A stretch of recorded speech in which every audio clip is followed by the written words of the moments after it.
There's far too much negativity in the world. A lot of people are just constant doom and gloom, aren't they? Not me though. I like to focus on the positives. So here's some good news for you.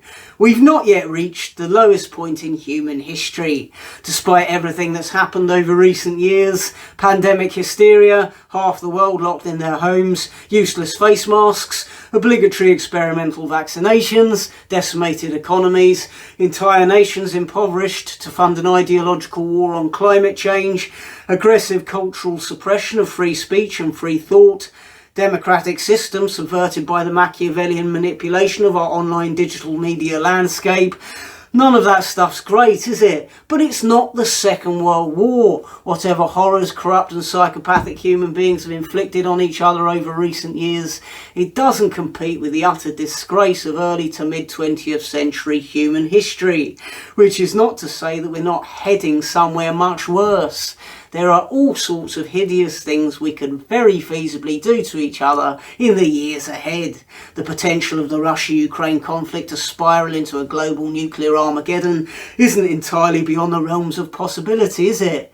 Then we've got creepy globalists like Dr. Evil Bill Gates, desperate to inflict more pandemics on us all, to release more man-made deadly viruses developed in obscure Chinese laboratories, so they can lock us back in our homes again and jab us full of more crap. Whilst climate change itself might not kill us off, it might damage many of the world's delicate ecosystems to the degree that it significantly affects farming and food production, making it increasingly difficult to keep the 8 billion people on this planet sustained.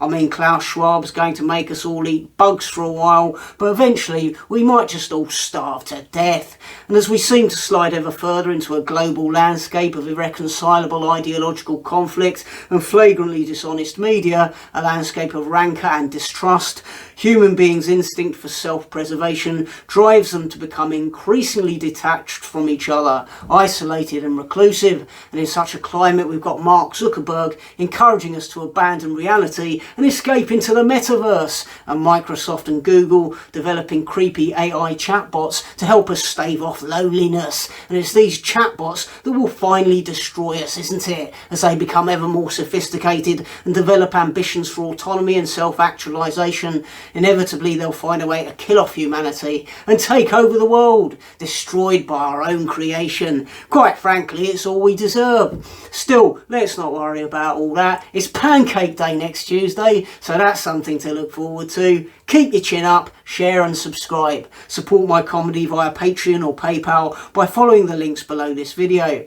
This YouTube channel only exists with your support, so please do contribute what you can. Thanks for watching.